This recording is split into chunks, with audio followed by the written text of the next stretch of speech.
Welcome to the Authority File. I'm Bill Mickey, your host and the editorial director at Choice.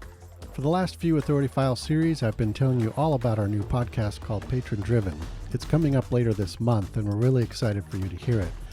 It's going to be much different than the Authority File. It's a lot like the narrative-style podcasts many of you have probably listened to. It's much more story-driven. Season 1 is a 5-part series that follows 4 librarians through the destruction of the Lone Star College Kingwood Library after Hurricane Harvey, the 2 years it took to rebuild, and the new space, services, and relationships that emerged from it all. It's such a great story. It's got drama, grit, perseverance, and it's a terrific library success story. Patron Driven debuts in late June, wherever you get your podcasts. You can visit our website, choice360.org, to learn more about it. Click on the librarianship drop-down to find the patron-driven landing page where you can access more info and sign up for email updates. While you're there, you'll find behind-the-scenes bonus content for the new program, and you can check out the new trailer for the upcoming series. Okay, so back to the Authority File. We've got another great set of episodes on deck, and my guest for this 4-episode series is Jill Grunenwald, Marketing and Communications Specialist at OverDrive, the ebook and audiobook platform provider that works with public and academic libraries. In this second episode, brought to you by OverDrive, Jill and I talk about some of the ways her company is responding to the COVID-19 pandemic, especially how the role of ebooks may be evolving in the near term, and how OverDrive is making inroads to academic libraries.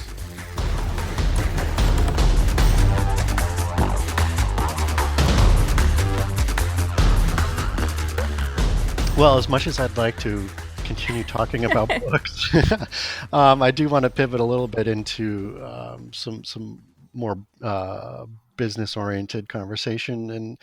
And so you handle, obviously, some of the messaging that comes out of OverDrive, and the company has its roots in the public library world. And I'm wondering, how you're connecting with and describing OverDrive's role in the academic space, particularly in higher education.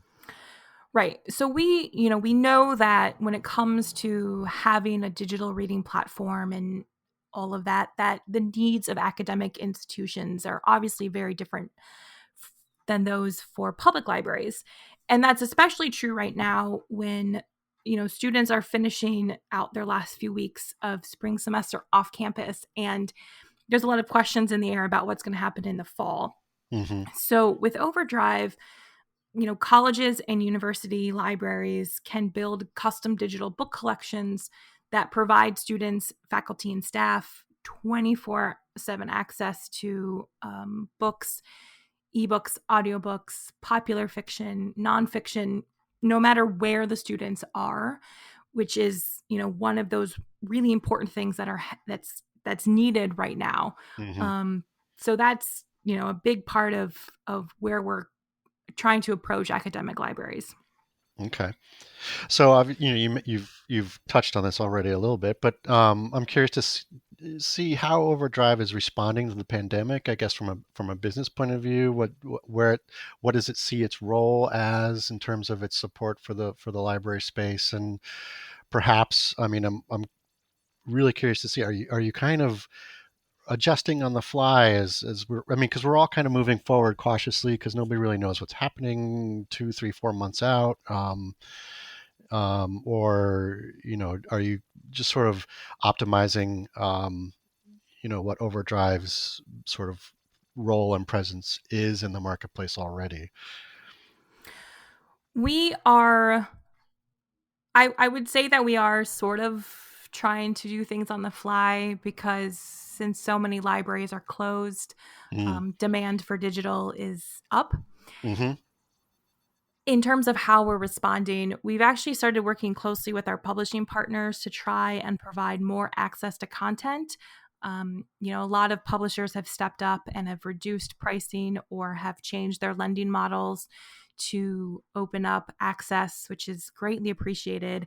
Really, our role is just sort of helping the librarians, whether it's the college and academic librarians or the public librarians.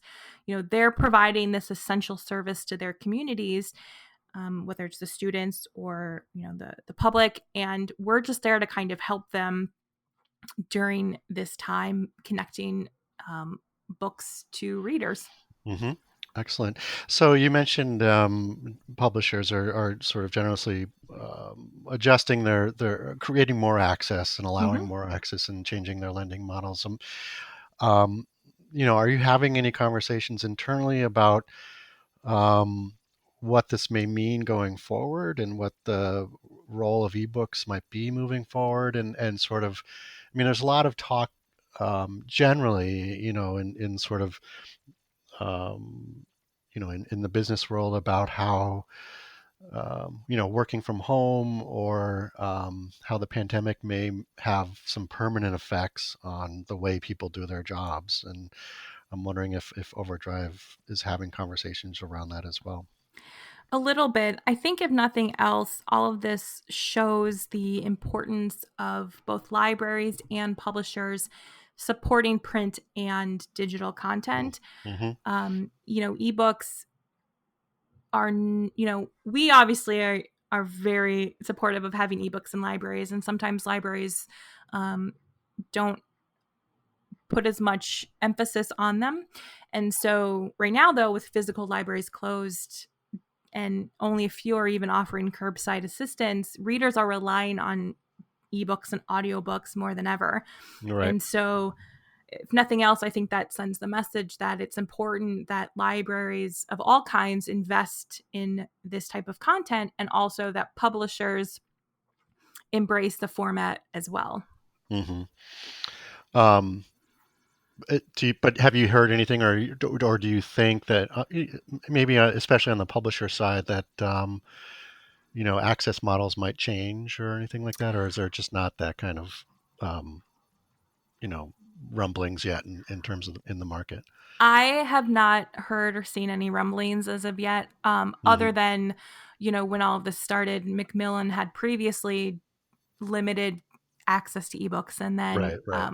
almost all of a sudden sort of changed that and went back. So I don't know. I mean, I haven't heard anything from publishers specifically about any permanent lending model changes. Okay.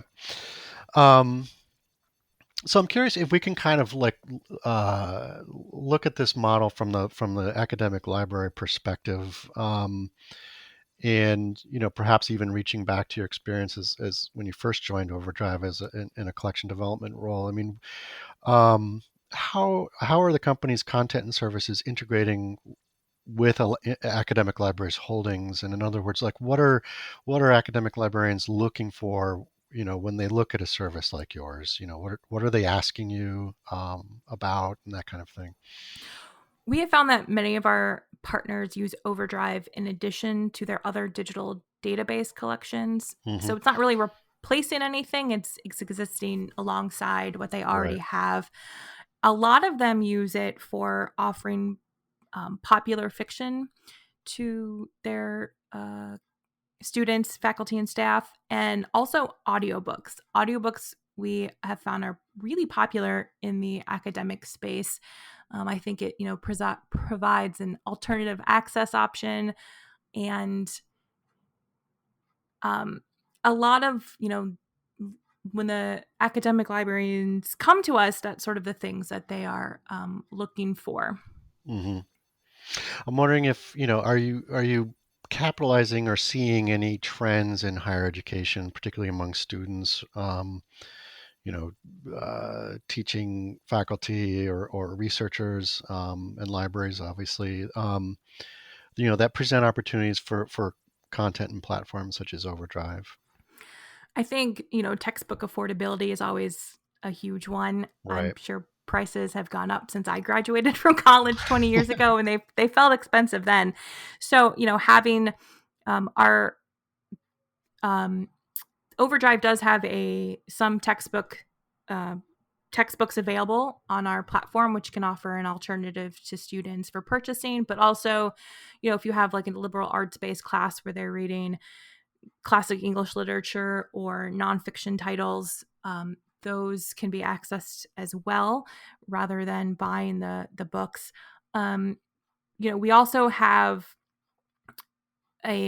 feature called Recommend to Library, which is a bit like any kind of demand-driven acquisition, which is popular, where the students, faculty, or staff can specifically tell the library, we would like you to purchase this book on OverDrive. And so that's another one. And I think just, information literacy in general is a big topic. It has been for years. It even is more so now, about finding those credible sources, and having any kind of books available to 24/7 online is just great in general for making sure people and students their resources are credible. Yeah, no, that's absolutely true. I mean, we have a lot of conversations with librarians around InfoLit and the importance of finding and using authoritative sources. So yeah, that's certainly important.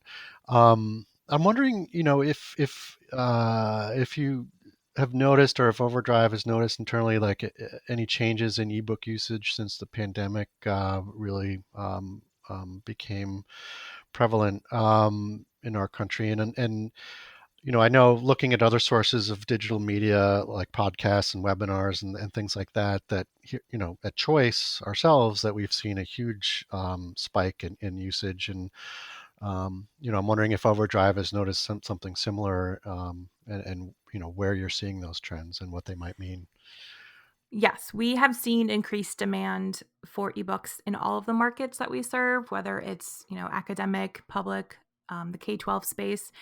And almost every day we have new records in terms of circulation and users, installs of our app Libby. We have a feature called Instant Digital Card, where users can log on to Libby after they download it, and if they don't have a library card, they can sign up for one right then and there. And a lot of libraries have also added that as a feature recently, because people can't go to the physical library to get a library card, and if they just want ebooks on OverDrive, they can use the Instant Digital Card feature. Oh, that's interesting. So that would reflect an obvious uptick in what normally would be foot traffic to the library. That people who may not have, obviously they don't have a library card, are now getting one, which is good for the library, and then obviously good for you guys as well. Correct. Yes. Yeah. And surprisingly, we've also seen audiobook usage is up. Given that people aren't commuting to the office as much, audiobooks are still being listened to, especially juvenile and YA content. So it might be students at home who are doing remote learning that way, and are using the public library to get juvenile and YA content. Right. You just heard from Jill Grunenwald. Jill is a marketing and communications specialist at OverDrive. Join us next week when Jill and I discuss the Libby app, which enables users to access an institution's ebooks and how that access is provided, and the insights libraries gain from it. One of the great things about Libby is that you can have very easily multiple library cards. So if someone, say, has a library card from their public library in their hometown, which might be in a completely different state on the other side of the country, they can have that access to that library alongside their academic library, all on one app, which is just a really cool thing that I would have loved to have when I was in college. If you like what you hear, rate us or give us a review on your podcast platform of choice. And if there's a topic you'd like us to cover, drop me a line. I'm at bmickey@ala-choice.org. As always, sponsorship and advertising for the Authority File podcast are handled by Choice's advertising manager, Pam Marino, and all of our episodes are produced by Choice's senior digital media producer, Mark Dirks, and digital media assistant, Sabrina Kofer. That's all for this week. Thanks for joining us.